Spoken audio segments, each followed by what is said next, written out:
Hi, I'm doing this video as a follow-up to the most recent episode of Age of Empires 2 MythBusters, in which I tested the myth that placing mining camps leaving one tile space between the resource and the building is the most efficient placement style. After some testing, I had concluded that this wasn't true, and that placing mining camps adjacent to the resource, in other words the Tetris mining camp, is slightly more efficient than leaving a gap. In that test, my methodology was to generate an Arabia map, to get realistic gold and stone mine generations. Then have 5 villagers work on each mine, once next to an adjacent mining camp, and once again with a mining camp with a gap in between.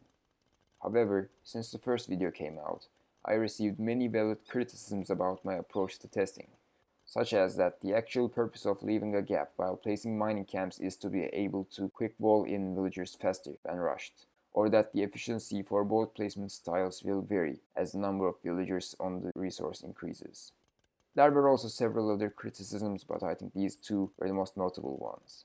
Long story short, I decided that the previous tests were way too simple to reach such a conclusion in a game as complex as Age of Empires 2. So I decided to investigate this myth further and found some pretty interesting results. To begin with, this investigation focused mostly on how the comparison of the placement styles changes as the number of villagers is increased. The fact that leaving a gap will make it easier to quick wall, well, I have absolutely no idea how I can test that. It simply depends on too many factors. Whether the map is open, whether your opponent rushes you, whether you wall completely, and so on. Now, for this set of tests, I recorded how much gold and stone villagers collect in each placement style consecutively for 1 to 20 villagers. Once again, the resource piles I used were taken from an actual Arabia generation. For 1 villager per resource pile, I tested just 1 gold and stone because the pathing isn't a factor. Starting off with 2 villagers per pile, I switched to having them build the mining camp before starting to collect, because if I click on a tile, they will all try collecting from that tile, which isn't the most efficient villager distribution. Whereas after they build the mining camp, they automatically, efficiently focus on tiles. Obviously, there might have been issues with me accidentally placing the mining camps faster in some tries. So instead of starting the test right away, I had them collect until 1.5 minutes, and then sent all the resources they had collected away, and recorded how much resource has accumulated at 5.5 minutes. This obviously didn't fully eliminate the problem, as in some cases villagers might have more resources on them at the point I gave away the resources. However, this was the best solution I could come up with. Plus, there's no reason to expect this problem to affect the test disproportionately depending on the mining camp placement style. Another thing to consider is that since I'm conducting these tests all the way up to 20 villagers per pile, most players will have built a second mining camp on the pile by then. To find out at how many villagers per pile it is most common for a player to place a second mining camp on a resource pile, I consulted the most reliable source known to man: Reddit. The responses ranged from 7 to 12, if we exclude a few people who don't build a second one at all. The most upvoted response was 10, so I went with 10.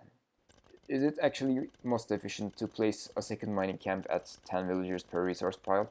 Well, that should be a topic of another MythBusters episode. By the way, as I increased the number of villagers, I had to make slight adjustments to the tests, such as building a wall between each pile to prevent villagers from dropping off to mining camps they aren't supposed to.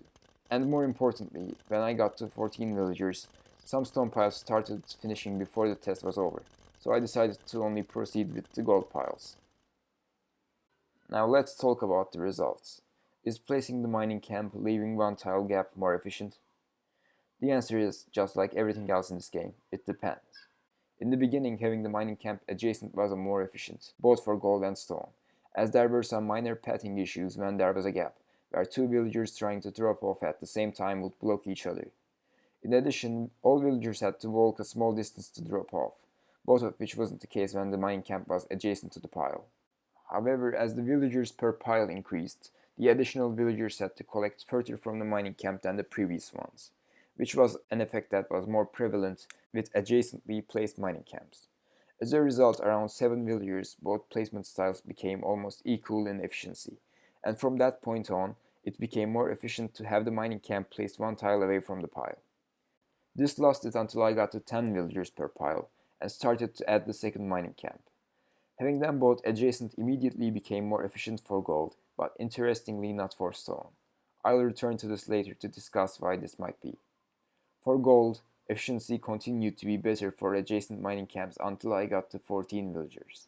At 14 villagers, some of them stopped working entirely as the surface of the pile was to a significant extent covered by the mining camps, leaving too little space for all villagers to work on.